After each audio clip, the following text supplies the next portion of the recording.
It took one flight for me to feel like the life that I built in 2 years no longer existed. After experiencing the time of your life, having to move back home, especially with no direction, can be very jarring and comes with a lot of grief, but I also think it's a super common experience that people go through at some point in their life, but it especially happens when you're in your 20s.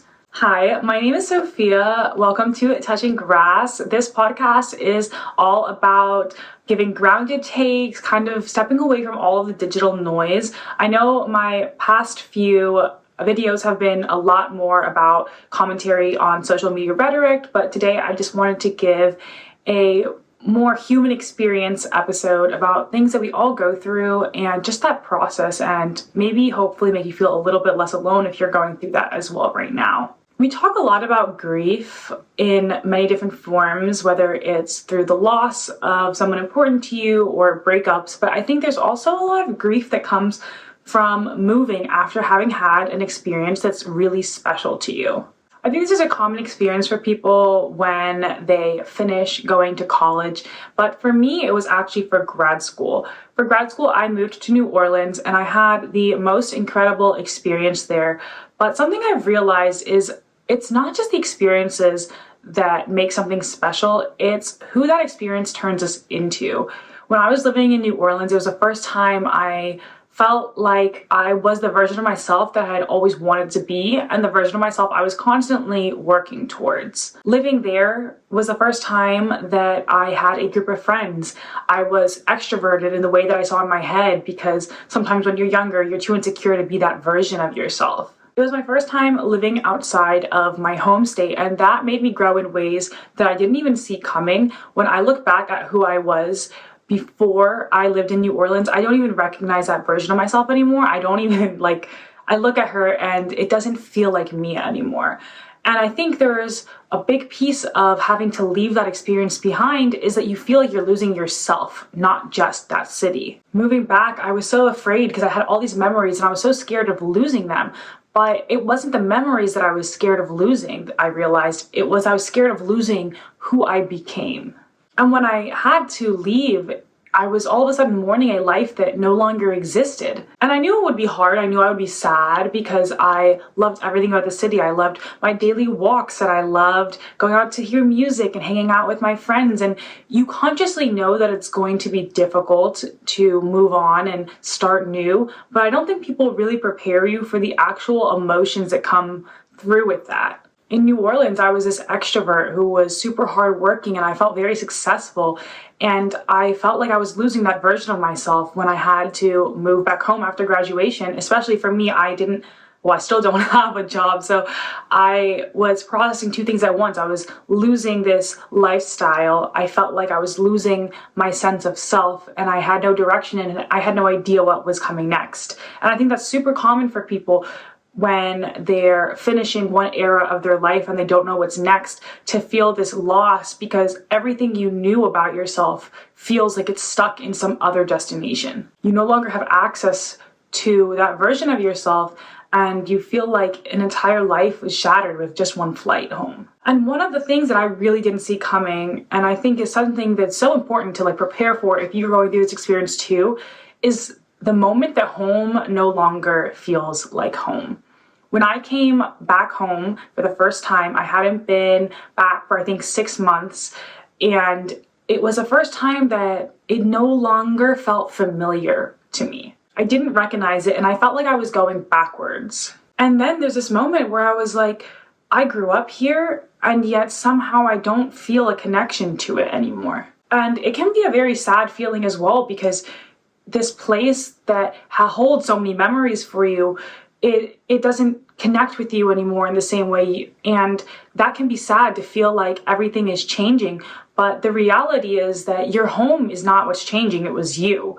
Your hometown is still the same, but I think one of the important parts about getting to experience something outside of your hometown, even if you do end up moving back, is that it will change you and you will become a new version of yourself that you weren't even expecting. So when you come back, it's not that everything's changed here, it's that you've changed so much that you don't know how you fit in anymore.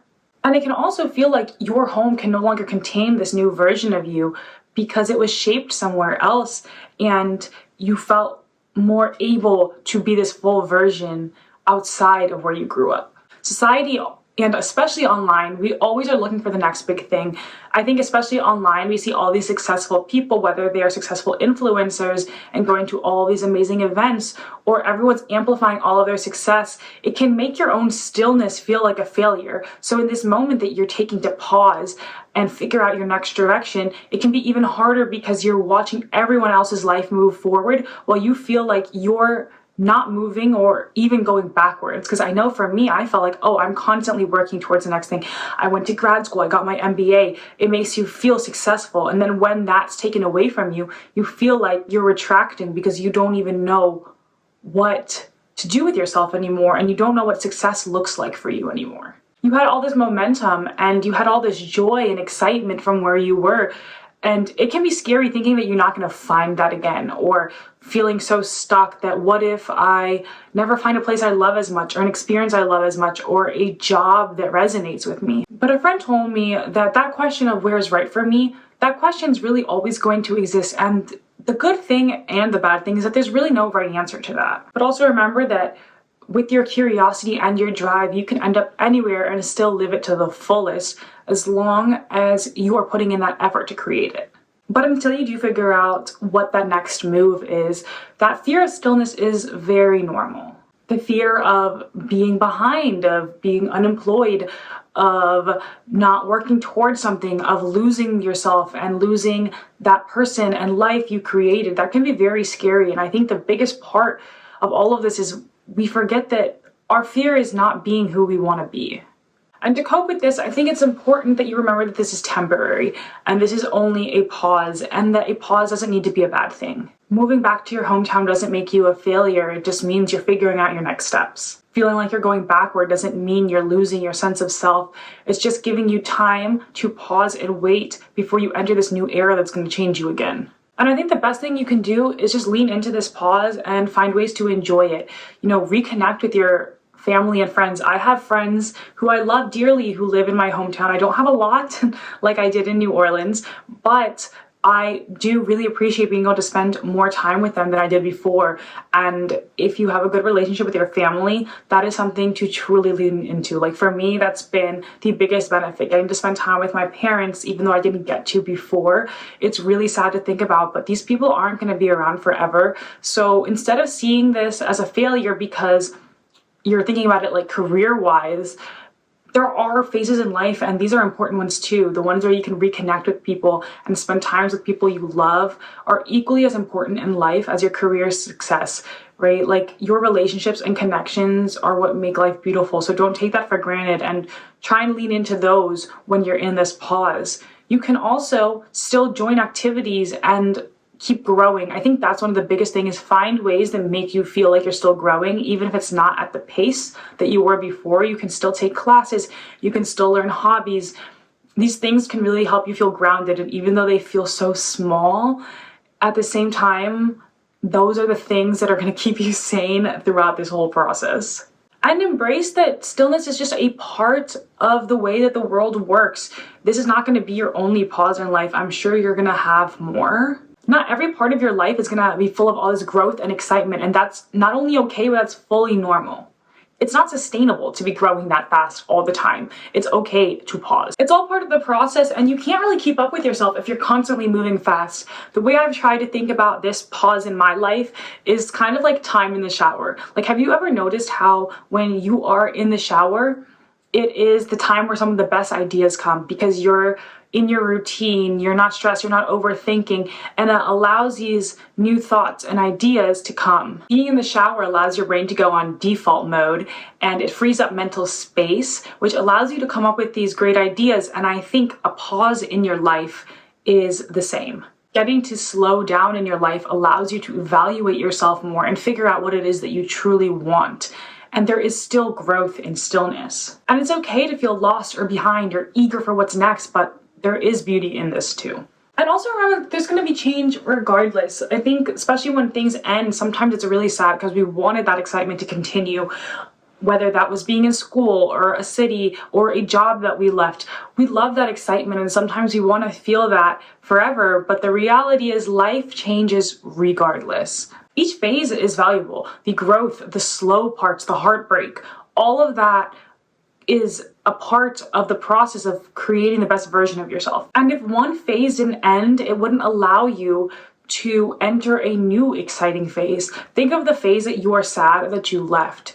You would have never gotten to that if another one hadn't ended. You wouldn't have gotten to grow so much if another happy moment hadn't ended and you hadn't entered this new era. Every phase in your life is important, the good, the bad, the slow. And the times that you do end up returning to, whether it was that city or a slice of that life that you had that was exciting, it will change too. Just the way that going home changed. People are going to leave, there will be new people there. You won't be having the same experiences there. So life is going to change regardless, and you have to find ways to navigate with that and enjoy the experiences that you had, but also be excited that there is so much more coming for you. And when you're in this slow period, just remember how exciting the next one's gonna be, and that you just have to take it day by day. But it is coming for you, and you're not going to be stuck in this phase forever. There is so much excitement out there for you, and you just have to be willing to work to get it. Try to separate your ego from it too, because yes, it can feel embarrassing because you're like, oh my gosh, I'm not growing, I'm not being successful, I'm unemployed. And I've felt that too, where I kind of feel that embarrassment of not having the same success that I measured my past self with. We all go through these phases. So when you feel embarrassed about what other people are going to think, remember that even if they haven't gone through it yet, at some point they will, and you are your greatest judge. But most importantly, that life of yours that you long for and that you once had, it's not gone. You're just building on top of it. There's a lot of bittersweetness when I left New Orleans because I had such a positive experience there, and I'm so thankful that it wasn't just indifference. And I remind myself that that city is what created the version of myself who I am now. And that doesn't go away. I'm simply building on top of it. And yes, I think New Orleans is such a magical and special city, but at the same time, when you're looking at this experience of yours, ask yourself, was it the city that was special, or was it you who made it special? You could be in the most incredible place in the world, but if you don't go out and chase that excitement and that life, then you would never feel it either. The city is special, but you're the one who made it feel special. You made the friends, you explored, you chased all of your dreams and your goals. You are the one thing that you take with you, and if you could create it then you can create it again. That version of you wasn't left behind, it will always exist inside of you. You'll build new relationships, you'll create a new life, you'll chase new successes, and you'll also have more pauses. And while there is grief with leaving that life behind, remember that you didn't leave yourself behind. You're not going backwards because that version of you still exists within you, even when it doesn't feel like it, and I promise you will build it again. But the one common factor is you. It's okay to grieve the life you lost, you should feel it, but remember that that's not the same as a loss of self. I'm personally still existing in the in-between. I have no idea what I'm doing next with my life or where I'm gonna end up. But I do know that you're not alone in your feelings, because I'm feeling them all too. We're so busy comparing ourselves to other people's accomplishments and focusing on what we feel like are our failures, and we're worried about what they think that we don't even realize that they're all feeling the same thing as well. I'm so thankful I've had experiences that are worth so much heartbreak, and I'm so thankful that they have ended as well, because it means that my life didn't end at those experiences, and that I'll still have so many more to come, and I know that you will have so many more to come as well. You're gonna move to new cities and have new jobs and new friends, and you're gonna go home, and every time you experience these things, they're gonna change, and your life is going to continue to change, and these changes are the very proof that there will be growth, there will be personal growth, and that who you are is following you all along, but it will be a combination of all of these experiences, and that is so special. You're not going backwards. Every experience you have is driving you forward, and one day all of this is going to make sense. All of this grief signals the start of something new, and just because you don't know what it is yet doesn't mean that it won't be great. Thank you guys so much for listening to this episode of Touching Grass. I hope it made you guys feel a little bit less alone. I think this is a little bit different than my more recent podcast episodes. But yeah, once again, this podcast is all about exploring the human experience, as well as giving more grounded takes on social media rhetoric. I would love if you guys subscribe on YouTube, or I also have this on all podcasting platforms, so follow along there if you prefer audio. But yeah, once again, I'm Sophia. Thank you for listening, and I post every Tuesday, so until next time.